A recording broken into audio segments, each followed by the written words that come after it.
만나서 반갑습니다.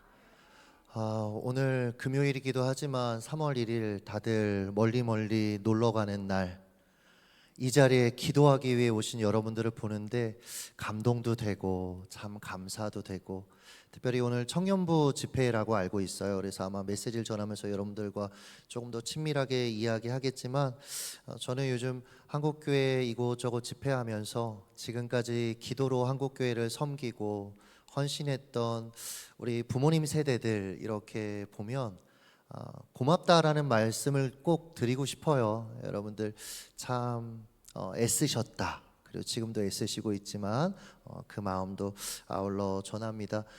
기도가 있는 교회, 헌신이 있는 교회에 불러주셔서 참 감사하다라는 말씀도 드리면서 말씀을 나누겠습니다.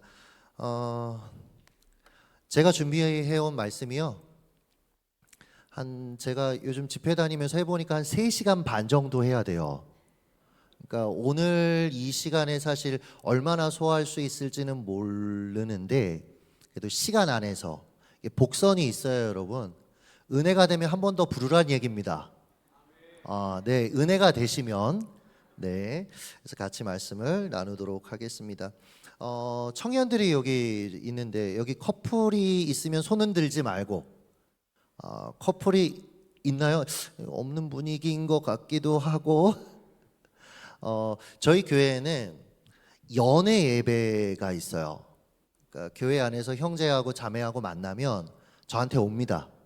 와서 연애 예배를 드립니다. 그럼 이제 제가 무슨 얘기 해주겠어요? 주 안에 만났으니까 스킨십은 하나님 보시기에 아름다운 정도, 그리고 교회 안에서 만났으니까 공동체를 잘 섬겨달라, 둘의 만남을 통해서 오히려 공동체가 행복했으면 좋겠다. 그리고 마지막 꼭 당부하는 게 있어요. 헤어지면 헤어짐 예배 드리러 와라. 헤어짐 예배가 있습니다. 네, 그때 뭐 할까요? 서로 그간 고마웠다, 하나님 앞에 같이 예배 드리고, 그리고 마지막에 악수하라고 합니다. 이제 잘 가라, 이제 뒤에서 욕하지 않겠다, 여기서 끝난다. 제가 이렇게 청년들 이어주는 걸 되게 잘해요. 그래서 저희 교회에서 제가 주선해서 만나서 결혼한 커플들이 꽤 많이 있거든요. 특별히 저희 교회 사역자 중에 3커플은 제가 다 연결했어요. 사모님들이 다 좋아해서 결혼했습니다. 사모님들이 너무 좋아서 막 따라다녔는데 목사님들은 되게 싫어했어요.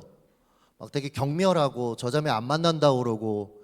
근데 제가 항상 얘기했거든요. 근데 이 자매를 자세히 봐라. 우리는요, 자세히 봐야 예쁨을 발견할 수 있거든요, 대부분. 그러니까 연예인들 정도 돼야 그냥 딱 보면 와 너무 예쁘다, 너무 괜찮다 이러지, 사실 우리는 서로를 좀 이렇게 자세히 봐야 돼요. 그러면 관심을 한번 가져본단 말이죠. 그러면서 이렇게 이어지는 커플들이 꽤 많이 있어요.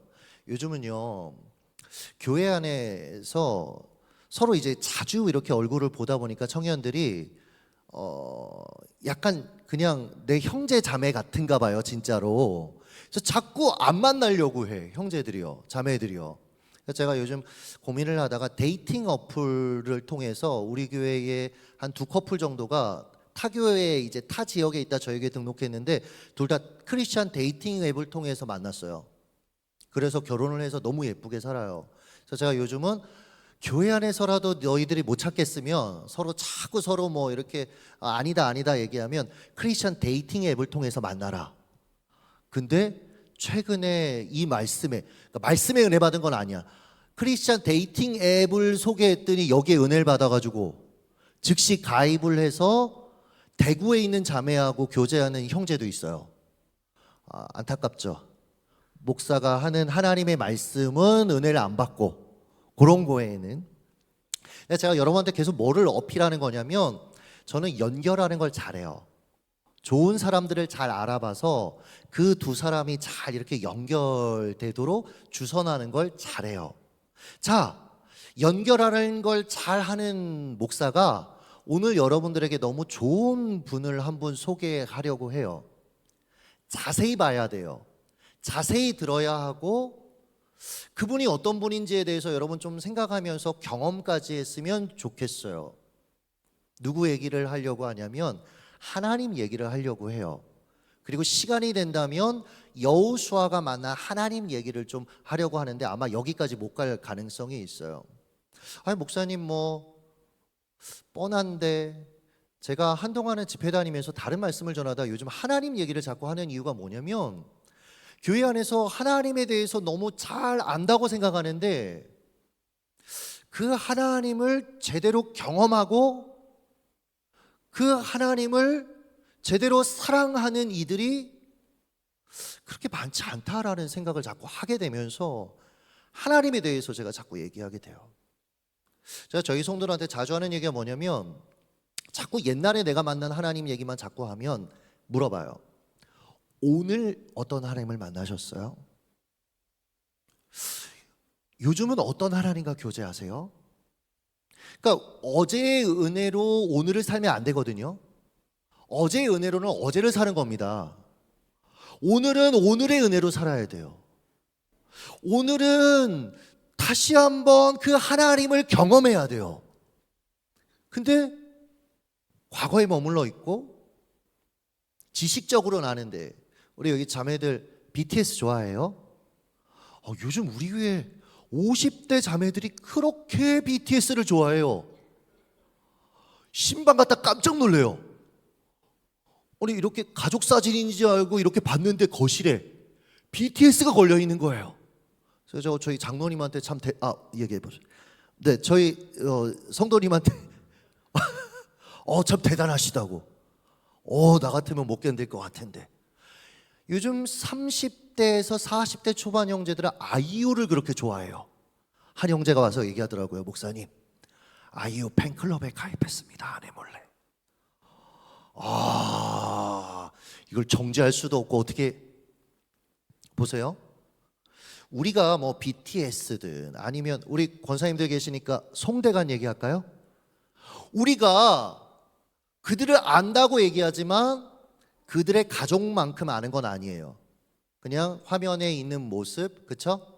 그리고 괜찮은 모습. 근데 가족들은 실제적으로 이 사람이 어떻게 행동하고 어떻게 살아가는지 알죠? 경험했으니까. 우리는 보고 그냥 보여주는 모습만 아니까. 차이가 크단 말이에요. 하나님도 똑같습니다, 여러분. 여러분 뭐 여호수아 얘기를 못할 것 같긴 한데, 그러나 여러분 여호수아가 만난 하나님, 여러분 여호수아는요 생각해보면 우리보다 하나님에 대한 지식이 더 적었어요. 우리는 완성된 계시이신 하나님의 말씀을 통해서 그들보다 훨씬 하나님에 대해서 풍성히 아는 시대를 살아가고 있습니다. 근데 차이가 뭐죠? 여호수아는 하나님을 경험하고 그 하나님을 날마다 경험하고 그 하나님의 인도하심대로 살았고요. 우리는 듣는데 들은 그 하나님을 경험하지 못하면서 살아요. 만나지 못하면서 살아요. 그러니까 신앙이 힘이 없는 거예요, 여러분. 제가 성도들한테 교회 안에서 기도하는 것도 참 좋은데 골방 기도를 꼭 가정 안에서 만들라고 얘기를 해요. 그러니까 요즘 말로 일상 기도를 꼭 하라고 얘기를 해요. 왜 그 얘기를 하냐면, 여러분 보세요. 회사나 캠퍼스 안에서 좀 어색한 사람들하고 대화할 때 한 4-5명 같이 있으면 이 사람이 어색해도 그냥 분위기 때문에 같이 막 하하 웃기도 하고 같이 나도 한두 마리 던지고 이건 할 수 있죠, 그렇죠? 이건 돼요. 근데 어색한 사람하고 나하고 단 둘이 마주 앉아서 얘기하라고 하면 그 대화가 5분을 지속할 수 있을까요? 대화거리가 별로 없죠. 왜냐하면 관계가 그렇게까지 깊지 않으니까, 교제를 그렇게 깊게 하지 않았으니까. 그렇죠, 그렇죠? 가까운 사람하고는 어때요? 여러분 1시간도 얘기할 수 있고 3시간도 얘기할 수 있어요. 더 얘기도 할 수 있죠. 근데 어색한 사람하고 단둘이 얘기 못해요. 똑같습니다. 교회 안에서 여러분 뭐 이렇게 금요기도회 때 나와서 기도 여러분 분위기 안에서 할 수 있어요. 그리고 공동체 하나님이 부어주시는 은혜가 있어서 또 기도할 수 있어요. 근데 하나님과 1대1로 골방에서 여러분 어느 정도 기도할 수 있는지. 제가 대학교 1학년 때 기도와 영성이라는 4학년 수업을 들어가자마자 들었어요. 근데 이 수업이 특징이 뭐냐면 숙제가 있는데 그게 뭐냐면 하루에 1시간 기도하기 레포트가 있어요. 그러니까 한 학기 내내 하루에 1시간 기도하고 기도 일지를 써야 되는 거예요. 그러니까 이제 1학년 신학생 얼마나 순수해요, 그렇죠? 그러니까 그걸 보이지 않는 하나님 앞에서 그리고 또 교수님 앞에서 내가 이걸 정직하게 할 거야. 그래서 이제 기도 일지를 쓰기 시작했어요. 첫날 아직도 기억나요. 무릎 꿇었죠. 신학교 갔으니까 여러분 나름대로 기도의 경험이 없겠습니까?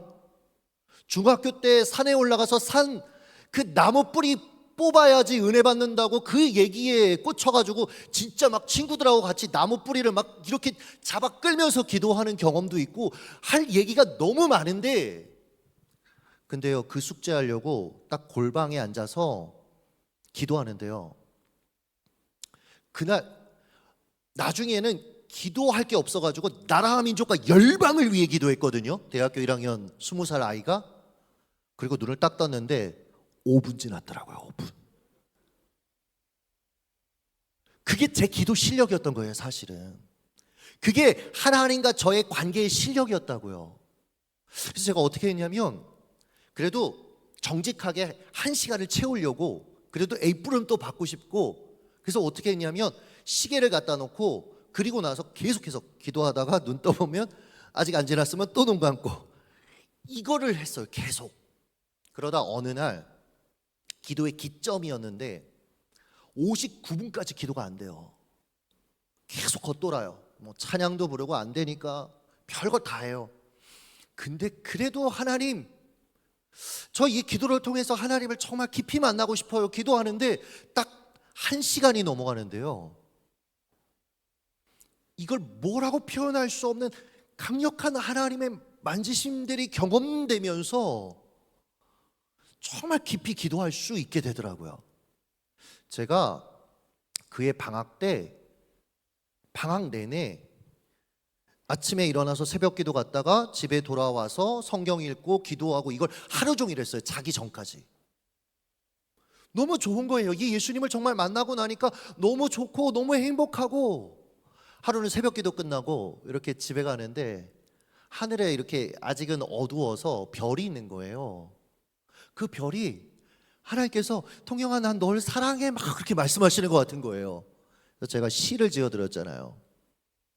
표절해서 저 별은 내 별, 이 별은 하나님 별.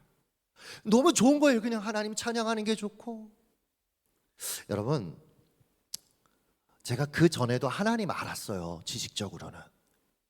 근데 여러분, 하나님을 아는 것과 만나는 건 달라요. 저는 바라기는 여러분들이 날마다 하나님을 경험하는 인생 되시기를 예수님의 이름으로 축복합니다. 다시 말씀드려요. 어제 은혜로 사시면 안 돼요. 자꾸 어제를 얘기하면 오늘 내 삶이 가난한 겁니다. 하나님과의 그 관계가. 오늘 나는 하나님과 어떻게 살아갈 것인가, 이게 우리의 관심이 되어야 된다는 거죠. 그래서 여러분들에게 몇 가지 하나님은 어떤 분인지 좀 소개할 건데, 여러분 그냥 듣고 끝나지 마시고 이 하나님을 여러분의 삶 가운데 경험하시길 예수님의 이름으로 축복합니다. 하나님은 어떤 분이시냐면 첫 번째로 창조주십니다. 창조주. 창세기 1장 1절 태초에 하나님이 천지를 뭐 하셨다? 창조하시니라. 창조하시니라. 성경은요 여러분 우리에게 처음부터 막 주저리 설명하지 않아요. 하나님이 어떤 분인지 막 우리를 설득하려고 하잖아요. 그냥 선포합니다. 하나님은 창조주야. 믿을래 말래. 믿음의 영역입니다. 여러분, 하나님은요 이 세상을 창조하셨습니다. 이걸 기독교 철학 용어로 가져오면 하나님은 자존자세요. 자존자. 자존자가 뭐냐면 내 존재의 이유와 목적이 내 안에 있는 거예요. 하나님은 자존자, 창조주시기 때문에 자신의 존재의 이유와 목적이 자기 안에 있으세요. 반면 저와 여러분은요 피존자예요. 피존자. 피존자가 뭐냐면 나의 존재의 이유의 목적이 내 안에 없는 거예요. 좀 편하게 얘기하면 이 컵 피존자예요. 자기가 원해서 지금 여기 있는 게 아니잖아요. 자기가 원해서 만들어진 게 아니잖아요. 누군가가 이 컵이라는 용도, 사람들이 물 마시는 용도로 만들어 놓은 거잖아요. 그렇죠? 그리고 지금 제 손에 붙들려서 제가 물을 마시죠. 자기 안에 존재 이유의 목적이 없어요. 피존자예요. 여러분, 우리도 마찬가지입니다. 그러니까 여러분, 이 컵이 컵으로서 잘 의미 있게 쓰임 받으려면 이걸 만든 사람의 목적대로 쓰이면 돼요. 이걸 산 사람의 목적대로 쓰이면 돼요. 여러분과 나도 마찬가지입니다, 여러분. 여러분 중에 원해서 태어나신 분이 있습니까? 이때다 이 세상에 제가 이 세상에 내려가고 싶어요, 태어나고 싶어요 이래서 여러분 태어나신 분이 있어요? 없죠. 하나님이 이 땅에 저와 여러분을 보내셨습니다. 그러니까 여러분, 피존자가 인생을 잘 사는 방법, 우리 청년들 요번에 뭐 트렌드 코리아가 2024년에 이상적인 인생, 인간형, 행복한 인생이 되려면 6가지 꼭지점의 것을 갖춰야 된다. 거기에 외모, 자산, 학벌 뭐 이런 게 있더라고요. 이러면 세상은 행복하대요. 잘 살 수 있대요. 아니요, 여러분, 성경은 그렇게 얘기하지 않습니다. 피존자가 인생을 잘 사는 방법은 자존자, 창조주 하나님께서 만드신 목적대로 살아야 된다는 거예요. 저는 이걸 도구됨의 삶이다라고 이름을 붙여봤어요. 도구됨의 삶. 여러분, 우리가 인생을 잘 살려면, 성공하려면 열심히 있어야 된다라고 얘기를 해요. 아마 학창시절부터 그런 얘기를 많이 들으셨을 겁니다. 근데요, 정말 열심히 살면 성공적인 인생을 사는 걸까요? 성경은 전혀 다르게 말하던데요. 그러니까 여러분이 신앙생활하면서 이미 내가 세상적으로 가지고 있는 생각을 가지고 신앙생활을 하면 여러분, 신앙생활 하는 것 같은데 사실 하나님하고 별로 관계가 없습니다, 여러분들. 제가 이런 거 정말 많이 보거든요. 그래서 제가 요즘 그런 얘기 되게 많이 해요. 내가 가지고 있는 생각을 예수의 이야기, 하나님의 말씀으로 대체하는 과정을 밟으란 얘기를 되게 많이 해요. 제가 최근에 집회하고 온 대구에 있는 굉장히 큰 교회예요. 근데 그 교회에서 이번에 얘기 들어보니까 굉장히 재미있는 일이 있었어요.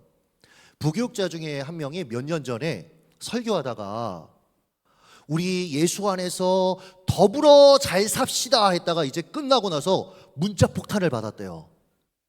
성도들한테. 왜 그런지 아세요? 더불어민주당.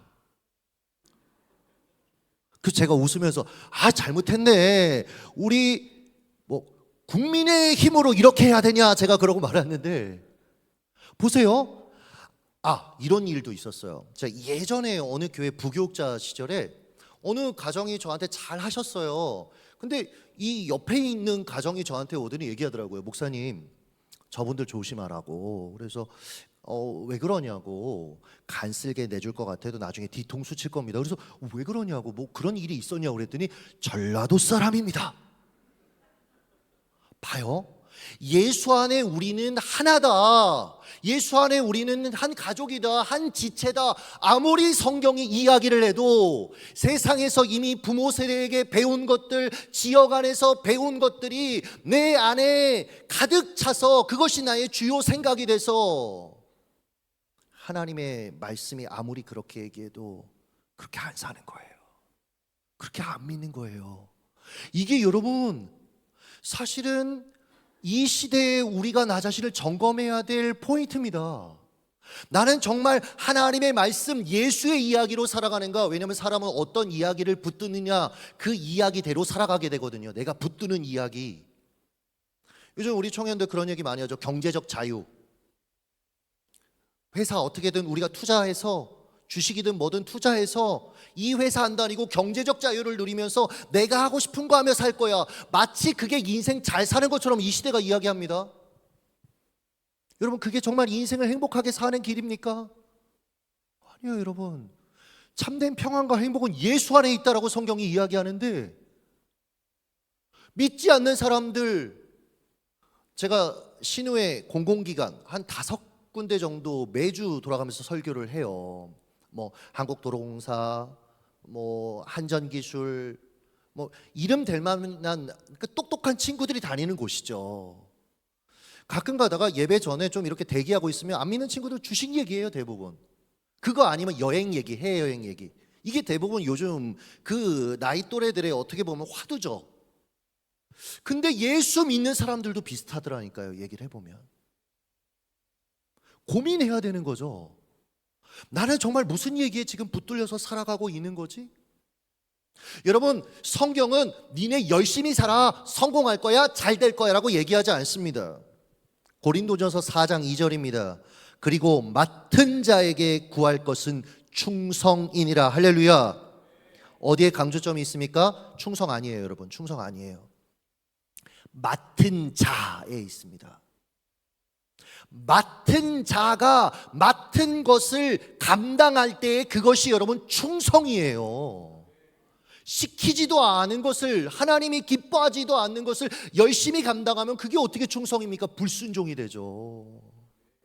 그래서 전 저희 교회 새가족들 오면, 저희 교회는 40대 미만 성도가 한 86% 돼요. 전체 성도에. 그러니까 굉장히 똑똑하고 젊은 친구들이 많이 옵니다. 근데 이렇게 교회 와서 젊고 나름대로 열의도 있으니까 자꾸 교회를 섬기려고 한단 말이에요. 봉사하려고 한단 말이에요. 그럼 저는 항상 얘기해요.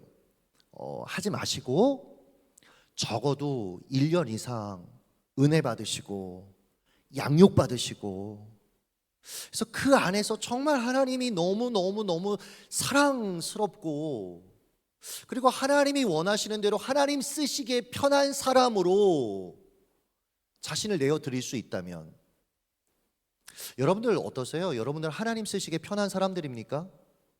아니면 하나님이 한번 쓰려면 막 온갖 설득을 다 하면서 어떻게든지 억지로 끌고 가야지, 거기에 그냥 끌고 가야지 그나마 움직이는 사람입니까? 저희 성도들한테 자주 묻거든요. 여러분, 하나님 쓰시기에 정말 편한 사람입니까? 그래서 그러한 자세, 태도가 됐을 때 봉사하셨으면 좋겠어요 라는 얘기를 자주 합니다. 왜 그러냐면 여러분, 열심보다 중요한 게 맡겨진 거 하는 거예요. 이걸 여러분 세상 사람들은 속도보다 방향이다 이렇게 얘기를 하는 거죠. 예수님의 제자 요한이 대표적인 도구됨의 삶을 살았던 케이스입니다. 예수님이 십자가에서 어머니 마리아를 부탁하잖아요. 그렇죠? 여러분, 이게 우리가 남 얘기니까 그냥 되게 감동적으로 들리지만, 지금 우리 앞에 있는 우리 가병 통령, 네, 가병 형제님한테 예수님이, 왜냐면 요한이 20대였거든요 자기 엄마도 아닌데, 예수님 엄마인데, 육신의 엄마인데 이제부터 네 엄마다, 잘 돌봐야 된다 하면, 나 아직 결혼도 안 했는데 어떡할 거예요? 나 결혼도 못 할 수도 있어요. 이게 여러분 성경의 인물 이야기라고 우리가 얘기하니까 그냥 아멘 아멘 하는데, 여러분 요한은 얼마나 당황했을까, 이런 생각을 저는 가끔가다 짓궂어서 해봐요. 근데 여러분, 이 요한이요, 자기의 도구됨, 내 존재의 이유가 하나님께 있음을 인정하고 그날부로 마리아를 집으로 모십니다. 봉양합니다. 그런데 내려오는 구전에 의하면 이 마리아가 얼마나 오래 살았냐면 90까지 살았어요. 그러니까 최소 40년 이상을 마리아를 돌봤던 겁니다. 이게 당연한 게 아니에요. 여러분, 자기는 이 할머니 삼시세끼 해드리고 안마 해드리고 그거 하는데 인생을 지금 보내고 있는데, 자기 라이벌인 베드로, 초대교회 기둥이 됩니다. 이 라이벌 되게 미묘한 거 있죠, 그렇죠? 여러분들도 이게 선후배면 괜찮은데 라이벌이면 안 되는 게 있어요. 몇 년 전에 제 동기 중에 하나가, 저는 좀 개척을 일찍 했어요. 32살에 했는데, 그러니까 저를 보고 너 이제 교회도 성장하고 목회도 잘하니까 한번 동기들 모임 때 특강을 한번 해라 이렇게 얘기를 하더라고요. 그래서 제가 그 친구한테 얘기했죠. 사단아, 물러가라. 너는 나를 넘어지게 하는 자다. 왜요? 동기들한테 목회를 잘하는 거 강의하면 저는 그 다음날 죽습니다. 교만하다부터 시작해서 별 얘기가 다 나올 거예요. 왜요? 동기, 라이벌은 미묘한 게 있어요. 여러분 그렇지 않아요? 우리 권사님들 동창회 가면 신경 쓰이잖아요. 옷 입는 거 신경 쓰이고, 차 타는 거 신경 쓰이고, 서로 비교하는 게 있잖아요. 나 예수님하고 같이 있을 때는 서로 예수님 내가 수제자야, 내가 수제자야 이랬던 베드로 초대교회 기둥이 됐어요.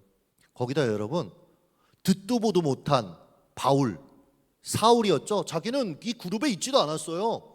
근데 어느 날 다메섹 도상에서 예수님 만났다고 얘기하고 이름도 사울에서 바울로 고치고 지중해를 누비고 다녀요. 근데 자기는요 할머니 밥 해드리고 있어요. 여러분 이건요 자기의 도구됨, 내 존재의 이유와 목적을 하나님이 아십니다. 이 인정함이 없으면 절대로 이렇게 못 삽니다. 그러니까 여러분 이 시대의 메시지에 속지 마세요. 예수 믿으면 최고가 되는 게 아닙니다.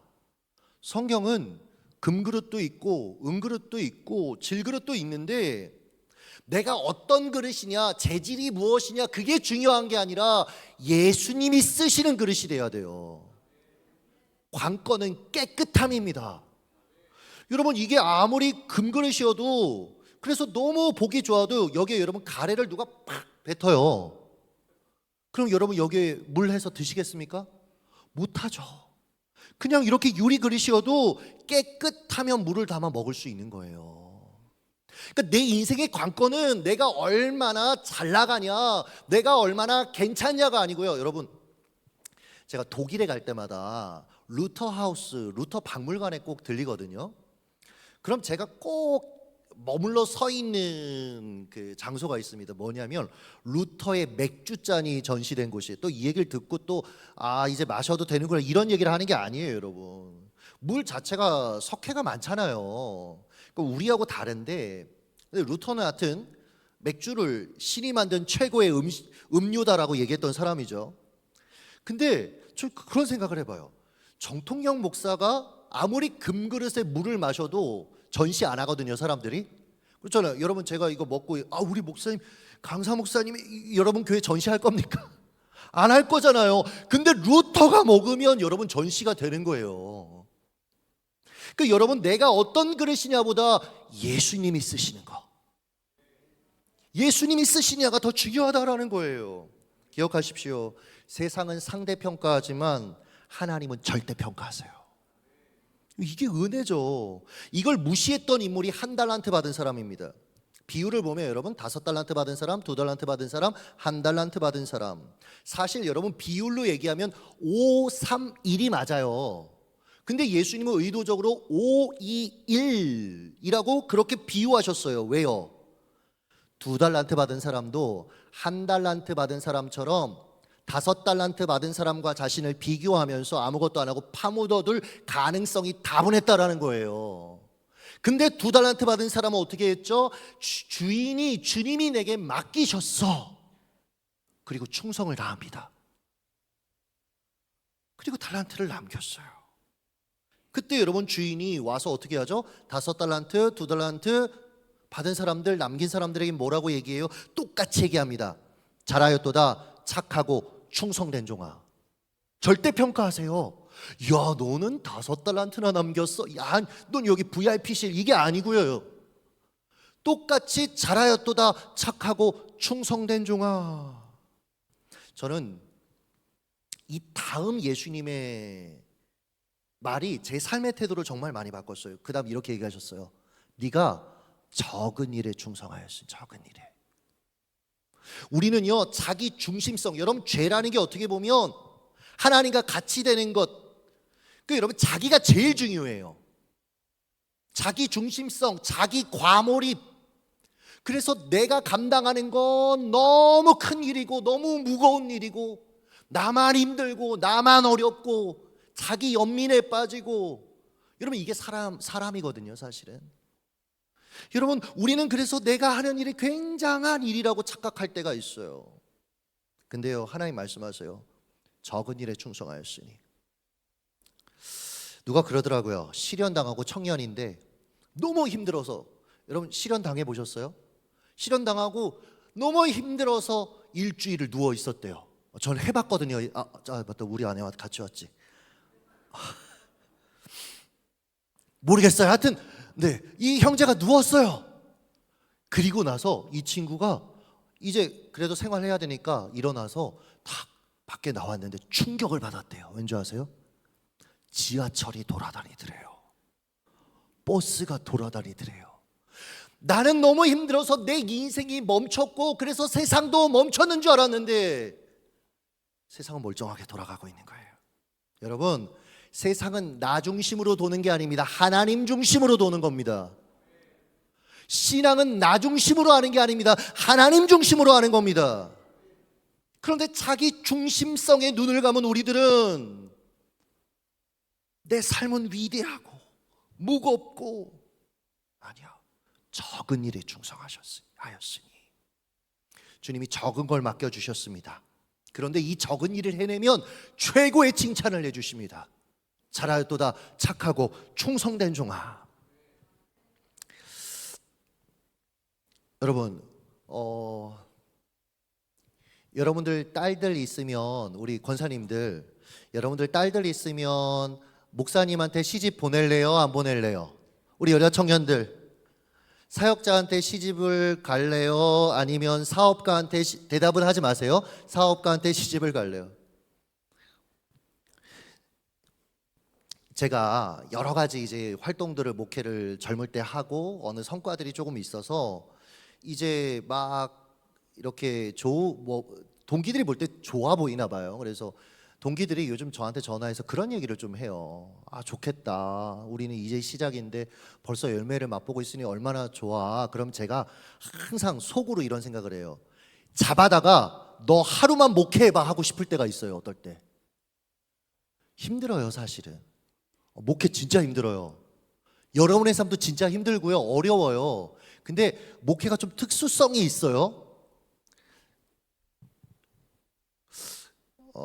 저는요, 나중에, 그러니까 옛날 권사님들이 왜 그렇게 이 찬양 부르면서 우는지 어렸을 때 이해 못했는데 요즘 제가 이걸 부르고 있더라고요.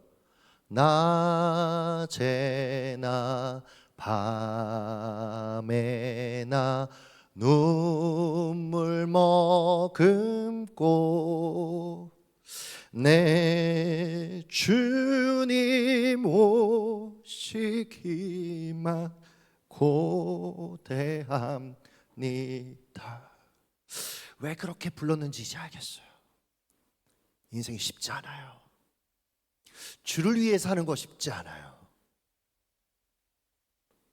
저는요, 나중에 천국 가면 상급 이런 건 하나도 생각 안 나고, 전 정말 천국 가서 예수님 만나면 딱 하나 하고 싶은 게 있어요.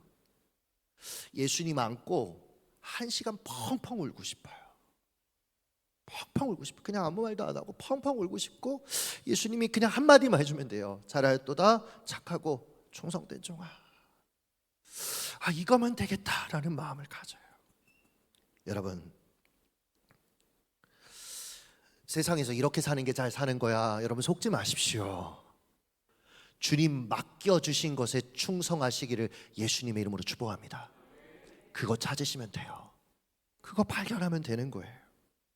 하나님은 누구신가? 두 번째, 하나님은 준비해 주시는 분이에요. 준비해 주시는 분.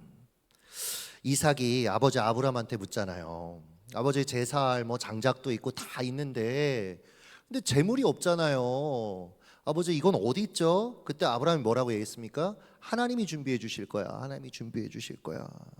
하나님은요, 준비해 주시는 분이세요. 여기 엄마들 있잖아요. 아무리 가난하고 힘든 엄마도 자식을 낳기 전에 자식이 입어야 될 옷이나 기본적인 이불 같은 걸 준비한다, 안 한다? 하죠. 왜요? 내 자식이니까. 하물며 하나님께서 저와 여러분을 이 땅에 보내시며 인생의 순간순간마다 필요한 걸 준비하셨을까요? 안 하셨을까요? 하셨어요. 준비하셨단 말이에요. 너희는 먼저 그의 나라와 그의 의를 구하라. 그리하면 이 모든 것을 너희에게 더하시리라. 할렐루야. 창세기 1장을 읽을 때마다 감동이 돼요. 왜냐하면 창조의 순서가 너무 감동이 돼요. 하나님께서 세상의 모든 것들, 우리가 생존하기에 필요한 것들을 다 만드시고 사람 만드셨잖아요.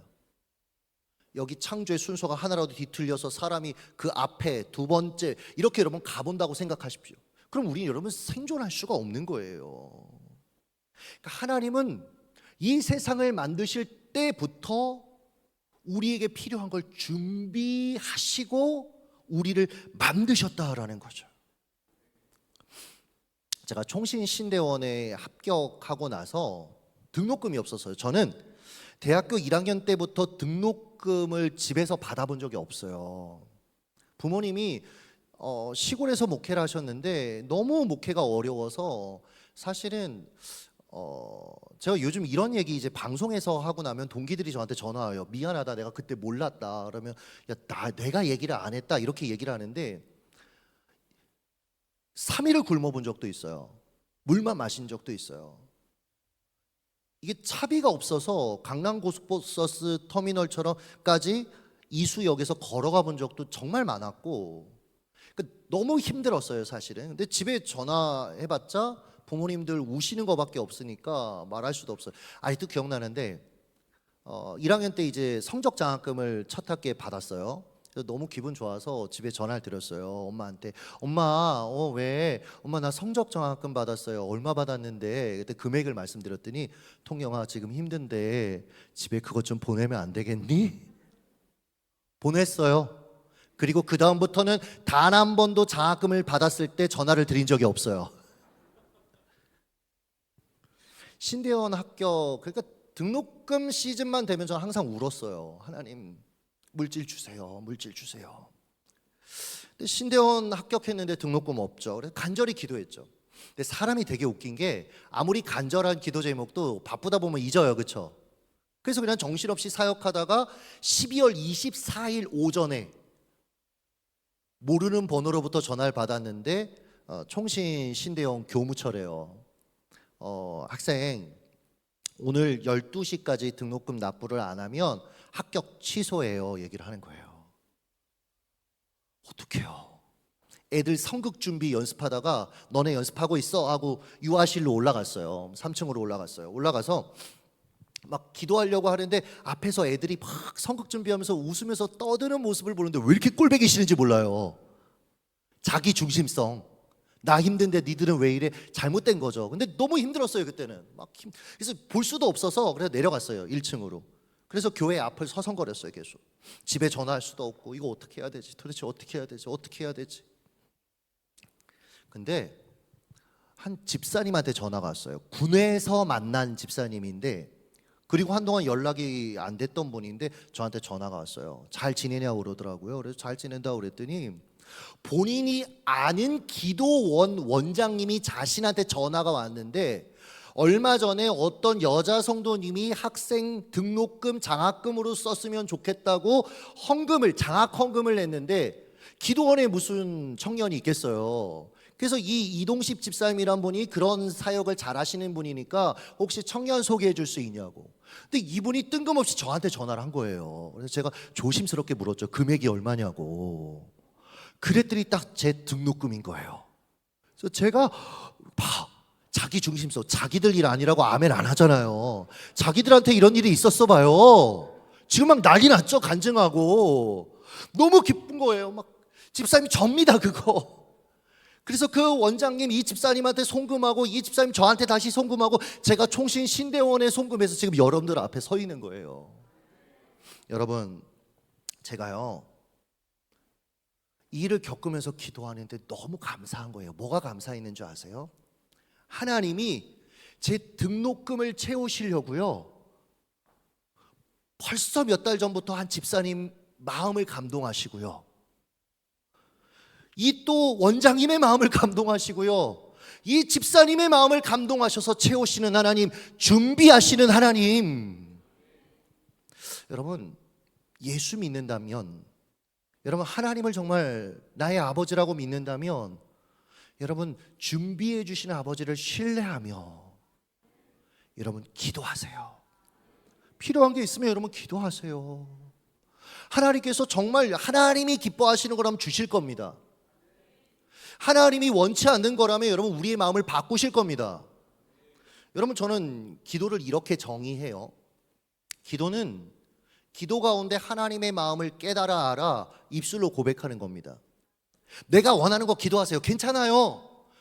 여러분 우리가 하나님이 원하시는 게 뭔지 모르잖아요. 그러니까 여러분 우리의 필요를 마음껏 여러분 구하세요. 그러면서 하나님이 우리의 마음을 바꾸세요. 그래서 하나님이 정말 원하시는 거, 하나님이 자기의 기쁘신 뜻을 사람에게 소원을 두고 행하시나니 소원을 주세요. 나도 그것을 정말 원하게 돼요. 그래서 입술로 고백하게 됩니다. 그래서 여러분 인생 살다 보면 어떤 사람 너무 꼴보기 싫어서 하나님 난 그 사람 싫어요. 근데 나갈 때는 막 하나님 찬양합니다 이러고 나갈 때 있잖아요. 하나님이 우리의 기도에 개입하시는 거죠. 여러분 다시 한번 말씀드립니다. 하나님은 준비해 주시는 분. 세 번째, 하나님은 누구신가? 복 주시는 분입니다. 복 주시는 분. 창세기 5장 1절에서 2절을 보면 성경이 이렇게 얘기해요. 사람을 만드시되 복을 주시니 2절에 보면 사람이 된지라 라고 얘기해요. 그러니까 여러분 하나님은 우리를 창조하실 때부터 복을 주셨고 그 복받은 인간이 사람이라는 거죠. 그러니까 하나님 복 주시는 분 맞습니다. 그러니까 우리는 복을 구해야죠. 기복 맞습니다. 근데 여러분 한국교회 안에서 문제가 된 건 뭐냐면 기복주의죠. 기복주의. 기복주의가 뭐예요? 복 자체에만 관심이 있는 거예요. 여러분 저희 둘째가 6살인데 제가 좀 늦게 결혼하고 늦게 아이를 가졌어요. 개척하고 한 5년 뒤에 아이를 가졌는데 이 둘째가 가끔가다 지 필요한 게 있으면 저한테 와요. 뭐 밤에 잘 때도 아빠는 냄새가 안 좋고 엄마는 냄새가 좋아서 엄마하고 잔다고 하는 놈이거든요. 근데 필요할 땐 저한테 와요. 그래서 살살살살 그래서 아빠하고 뭐 자겠다 뭐 이렇게 얘기를 해요. 그러고 사주고 나면 엄마한테 가요. 기복주의. 아빠의 손에 있는 그 무엇을 원하지 아빠를 원하는 게 아니니까 기복주의. 나쁜 놈이죠. 신앙생활도 똑같습니다. 복을 주시는 하나님을 사랑해야죠. 하나님의 손에 있는 그 무엇만 원하는 거예요. 하나님 살살살 구슬려서 내가 원하는 것만 받아내려는 속셈. 여러분 이건 기복주의죠. 한국교회 안에 한동안 보좌를 흔드는 기도라는 이 문장을 많이 얘기했어요. 보좌를 흔드는 기도. 어떤 의미인지는 알아요 여러분. 근데 저는 좀 재밌게 이렇게 해석을 해요. 보좌를 흔드는 기도. 여러분이 한 사람 한 사람 기도할 때마다 하나님 보좌가 계속 흔들리면 하나님은 멀미나서 어떻게 해요? 너무 우리 중심으로 얘기하는 거예요. 여러분 아니요. 여러분 기도는 뭐냐면 기도하는 가운데 내 마음의 보좌가 움직이는 겁니다. 하나님이 내 마음의 보좌에 앉으시는 게 여러분 기도예요.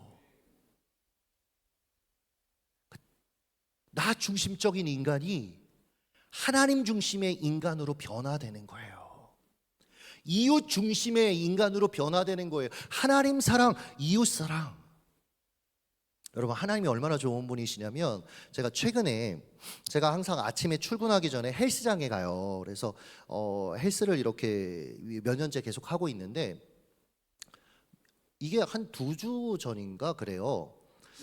그날은 하체를 조지는 날이었어요. 죄송합니다. 청년들 있어서 이렇게 하는 거예요. 하체를 단련하는 날이에요. 근데 그날 레그 프레스를 하다가 무슨 생각을 했냐면 하나님 우리 집에 금이 하나도 없어요. 너무 뜬금없이 일단은 결혼 반지는 개척하려고 내려갔을 때 도둑님이 오셔가지고 가져가셨고요. 아이들 돌반지들은 아파트 사면서 다 팔았고요. 근데 뜬금없이 하나님 우리 집에 금이 하나도 없네요. 난 한 번도 그런 생각 해본 적 없거든요. 근데 그렇게 고백을 했어요. 그러고 나서 뭐 그냥 출근하고 그냥 살았죠. 근데 주일날 아내가 성도님 중에 누가 줬다고 책 하나를 이렇게 주는 거예요. 책 작은 책이었어요. 그래서 책을 주셨네. 그러고 그냥 저는 제 자리에 일단 놔뒀죠. 나중에 읽으려고. 근데 아내가 그걸 열어보더니 여보 이거 뭐야? 보니까 청년들 그 닌텐도 칩 아시죠? 조그만 거. 그거만한 뭐가 이렇게 있는 거예요. 그래서 저는 처음 이게 금인지도 몰랐어요. 뭐야 이게? 이 칩 뭐지 이거? 나중에 보니까 한국금거래연구 뭐 하여튼 뭐 이름도 모르잖아요. 이거 무슨 관심이 없어요. 근데 거기서 발행한 금덩이인 거예요. 또 금 받았다고 제가 기쁜 건 아니고 봐봐. 자기들이 받았으면 막 반응을 했을 텐데 와 여러분 제가 그걸 받았다고 기뻤던 건 아니에요. 왜냐면 여러분 그거 팔아봤자 40 얼마 해요. 그것도 큰 돈이지만 여러분 그것 때문에 이럴 건 아니잖아요. 근데 제가 너무 기뻤어요. 왜 기뻤는 줄 아세요? 하나님은 내가 그냥 혼잣말 한 것도 듣고 계셔. 하나님은 채워주시는 분이야. 복 주시는 분이야. 여러분 복 받았으니까 어떻게 해야 돼요? 예수님이 가장 큰 두 계명은 하나님 사랑, 이웃 사랑이라고 얘기했잖아요. 청년들 인생을 어떻게 하면 잘 살 수 있냐면 하나님 사랑하고 이웃 사랑하는 겁니다. 근데 이게 너무 사실은 그냥 당연한 명제여서 그렇게 감동이 안 되죠, 그렇죠? 근데 여러분 제가 이걸 조금 이렇게 교회 안에서 바꿔서 얘기하는데 하나님의 복을 받았잖아요. 왜 주셨을까요? 그 복을 흘려 보내라고요. 그래서 여러분 우리는 복의 통로다 이 얘기는 좋아하잖아요, 그렇죠? 근데 제가 이걸 조금 바꿔서 이렇게 얘기해요. 우리는요, 왜 여러분 이 비전교회 청년부로 함께 여러분 신앙생활을 하시는 거죠? 왜 성도님들 이 비전교회 안에서 함께 예배하고 여러분 함께 교제하시는 거죠? 한번 따라해 보겠습니다. 서로의 기도의 응답이 되어주기 위해. 여러분 우리가 더불어 함께 살아가는 더불어 함께 죄송해요. 우리가 함께 살아가는 이유는 뭐냐면 하나님이 그렇게 우리를 부르신 이유는 뭐냐면 서로의 기도에 응답이 되어 주라고요. 저는 안타까운 게 뭐냐면 한국 교회가 하나님 은혜 주세요. 하나님 은혜 주세요. 기도하는데 하나님이 은혜를 어디를 통해 주는데요? 사람을 통해 주세요. 저 이런 거 정말 많이 경험하는데 최근에 우리 교회 이제 이게 유튜브로 나가나요? 혹시 실황으로 지금 나가고 있나요? 그러면 안 되겠네. 요즘은 다니는 곳마다 이게 다 실황이어서 네, 아주 따끈한 걸 얘기를 못 하네. 그냥 어떤 분이 있는데 이분이 저에게 온 지 얼마 안 됐어요. 근데 이분의 신분을 밝히려고 했는데 하면 안 되겠네. 근데 이분이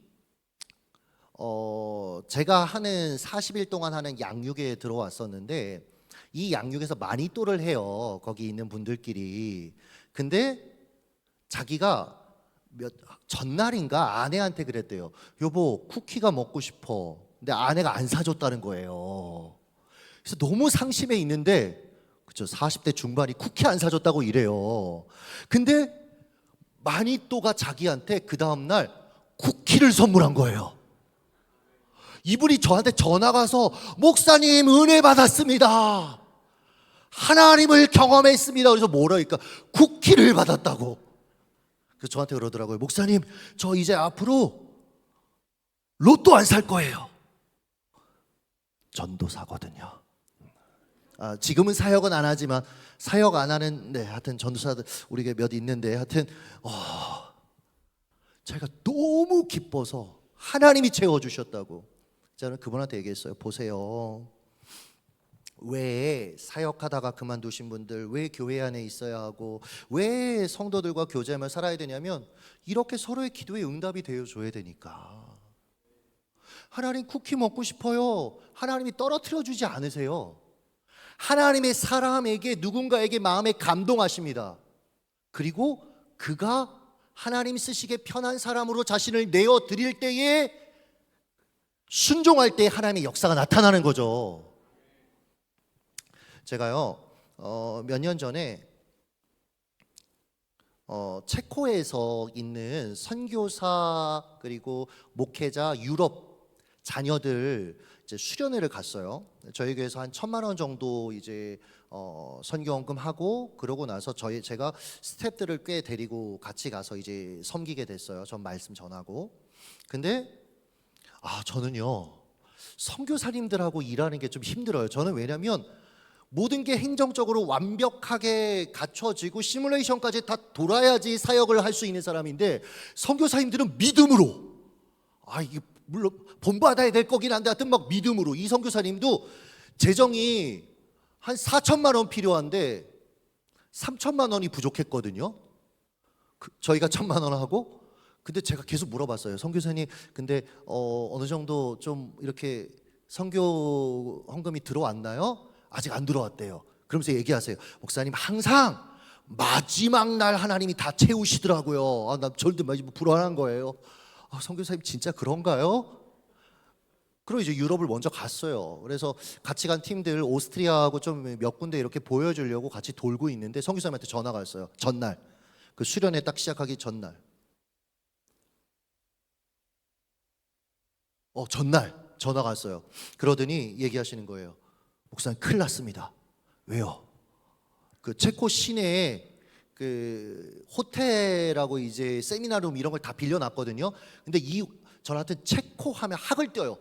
우리나라 진짜 좋은 거예요. 얘들은 하여튼 약속을 안 지켜요. 분명히 마지막 날 다 돈을 내면 된다라고 얘들이 얘기했는데 니네 오늘 시작하기 전까지, 내일 시작하기 전까지 안 내면 너네 장소 사용 안 해줘.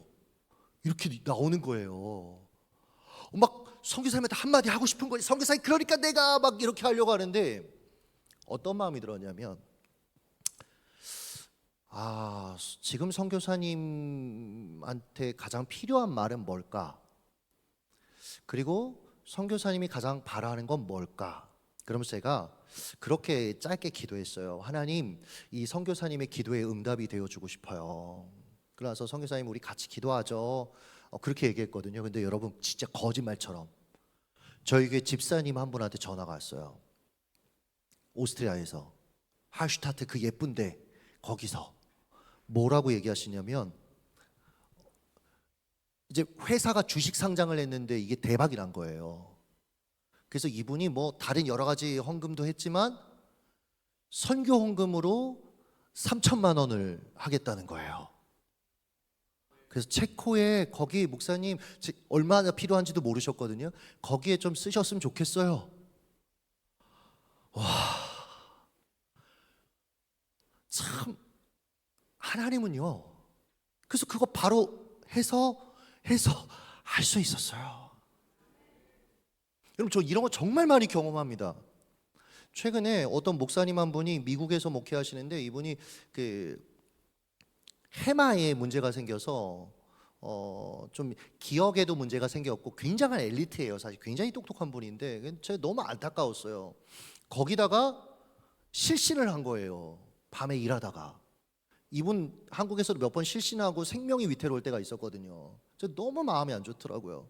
그래서 이분을 좀 한국으로 모셔서 빨리 이제 병원을 가야 할 때인데 항공비가 없는 거예요.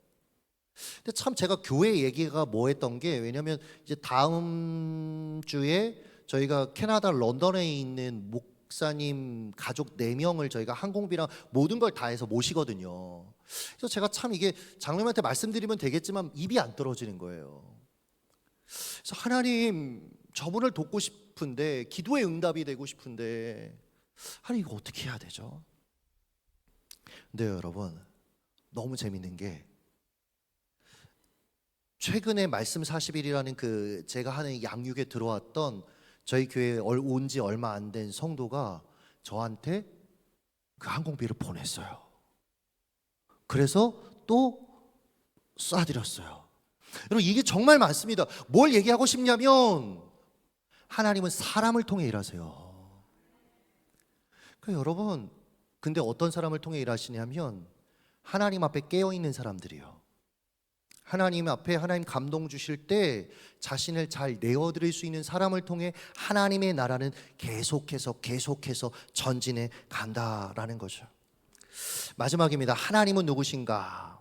사실 마지막은 아니고 이제 서론했거든요. 근데 오늘은 여기까지 하고 하여튼 피드백 알아서 하세요. 그러고 나서 다시 부르시면 다음 걸 하고 아니면 뭐 그냥 끄시고. 하나님은 누구신가? 전능하신 분입니다. 전능하신 분. 하나님의 때를 기다리지 못하고 결국은 이제 아내 말 듣고 씨바지 통해서 이스마엘을 낳은 이 아브라함. 한동안 하나님께서 침묵하시거든요. 그리고 그가 99세 때 그를 다시 찾아오십니다. 그러면서 자신을 소개하실 때 뭐라고 얘기하셨냐면 나는 전능한 하나님이야 라고 하셨어요. 저는 이게 너무 은혜가 되는 거예요. 왜냐하면 하나님이 그냥 사랑의 하나님이시면 큰일 나요. 왜냐하면 저도 사랑하거든요. 저희 아들 사랑하고 그냥 여러분 사랑한다고 거짓말 할게요. 잠깐 사랑해요. 그래서 우리 가병 형제가 저한테 목사님 10,000원만 좀 주세요. 제가 너무 힘들어서. 그럼 저는 10,000원은 줍니다. 근데 목사님 너무 힘들어요. 1억만 주세요 하면 사랑해도 못 줍니다. 왜죠? 없어요, 1억이.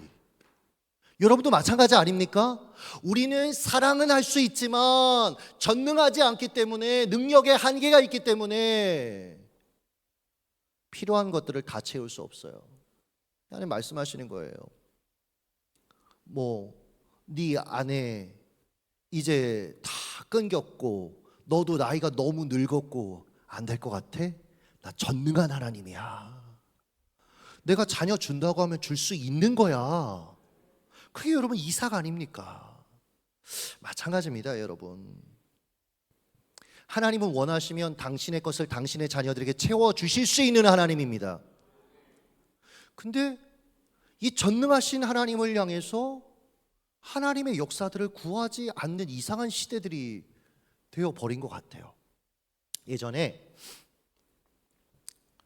이 얘기를 해야죠. 그래도 강원도에 아이들을 데리고 전도 여행을 간 적이 있어요. 겨울에. 그래서 아이들에게 이제 전도 어떻게 하면 말씀 전할 수 있고 예수님 복음 전하는 거 알려주고 이렇게 해서 수련의 시간들을 보냈어요. 그리고 마지막 날 이제 강원도 시골 읍내로 나갔어요. 그래서 이제 복음을 전하는데 저는 이제 어떤 작은 어떤 가게에 가서 복음을 전했거든요. 전도도 외모가 중요하더라고요. 제가 그때 당시에 안유영이라고 중3짜리 여자예요. 지금은 이제 애 셋 엄마가 됐는데 얘를 데리고 이제 같이 들어갔는데 제가 거기 있는 남자애들한테 얘들아 잠깐 나하고 얘기 좀 할까? 그러니까 왜 그래요? 이랬거든요. 근데 뒤에 있는 유영이가 탁 나타나서 오빠들 하니까 탁 모이더라고요.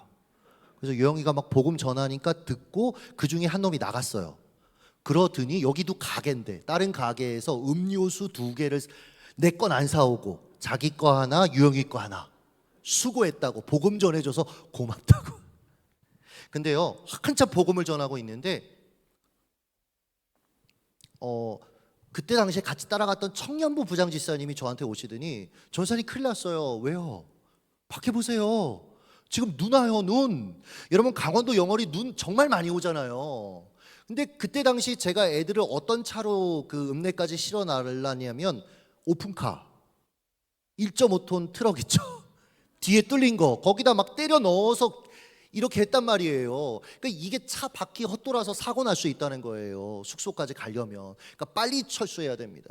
제가 너무 아쉬운 거예요. 하나님 우리가 복음 전하기 위해서 얼마나 한 달 동안 기도하고 여기 왔는데 하나님 이렇게 못 갑니다. 그래서 제가 지사님한테 말씀드렸어요. 지사님 가더라도 우리 기도 한번 하고 가요. 좀 교회를 섭외해 주세요. 다 모였습니다 거기에.